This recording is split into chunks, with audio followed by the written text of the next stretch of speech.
ദിവസം കാണാൻ പോകും. എല്ലാം കഴിഞ്ഞ് ക്ലിയറായി. സിജോ ഇത്ര നാളും സീക്രട്ട് റൂമിലായിരുന്നു. എവിടെ പോയിട്ട്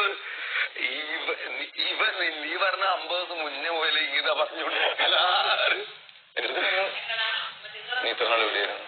ഞാൻ പറഞ്ഞു ഞാനെവിടെയാണ്, നിങ്ങൾക്ക് എന്താ കുഴപ്പം? ജാസ്മിൻ വന്നതിനെടുത്ത് ജാസ്മിൻ ചോദിച്ചു. ആ വെളുത്തുള്ളി എടുക്കാവോ?